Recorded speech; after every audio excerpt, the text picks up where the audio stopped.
Taliwas sa paniniwala ng marami, hindi natin kinakailangang lumabas sa Earth o maglakbay sa kalawakan upang malaman natin na globo ang hugis ng Earth. Dahil base sa ating kasaysayan, tamang kalkulasyon at masusing obserbasyon lang sa paligid ang kinakailangan upang makita natin ang kabilugan ng mundo. Halimbawa na lang mga ka-LE, noong circa 600 BC pa lamang, unti-unti nang nadidiskubre ng mga Griego na bilugan o globo ang Earth at iba't ibang klase ng obserbasyon ang kanilang ginawa upang malaman nila ang bagay na ito. Tulad na lang ng pag-oobserba sa lunar eclipse.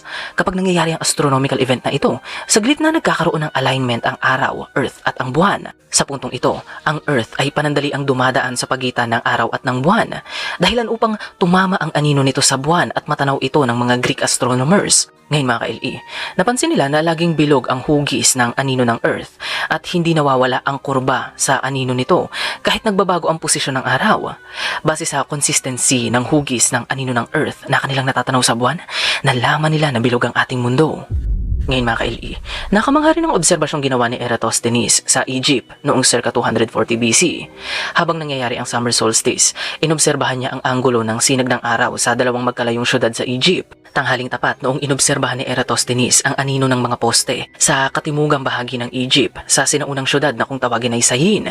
Ngayon mga ka-LE, mahalagang malaman na sa mga oras na iyon, ang araw ay tirik sa himpapawid at dahil direkta itong matatagpuan sa itaas na posisyon, nawawala ang anino ng mga poste sa lupa.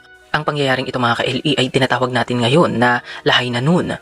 Ngayon mga ka-LE, agad itong naunawaan ni Eratosthenes. Kaya walang nabuong anino ang mga poste sa lupa noon ay dahil ang source ng liwanag, ang araw, ay direktang matatagpuan sa itaas ng mga poste. Sa parehong oras, inobserbahan din niya ang mga poste sa syudad ng Alexandria sa hilagang bahagi naman ng Egypt. Dito, nagulat si Eratosthenes dahil sa parehong oras, may anino ang mga poste sa syudad ng Alexandria. Ngayon mga ka-LE, ang Sayin ay matatagpuan sa katimugan ng Egypt, habang ang Alexandria naman ay matatagpuan sa hilaga. Nagtaka si Eratosthenes sa tuklas na ito. Paano nangyari na sa parehong oras, walang anino ang mga poste sa Sayin, habang ang mga poste naman sa Alexandria ay meron? Dito na niya napagtanto ang isang nakakagimbal na bagay. Natuklasan niya na kaya nangyayari ang bagay na ito ay dahil hindi patag ang mundo.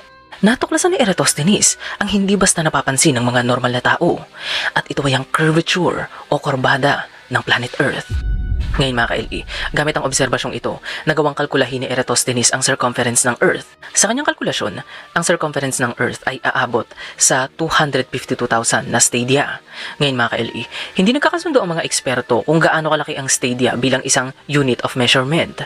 Pero lumalabas sa mga modernong kalkulasyon na ang conversion nito ay tinatayang aabot sa 24,662 miles. At hindi ito nalalayo sa modernong sukat ng circumference ng Earth na 28,000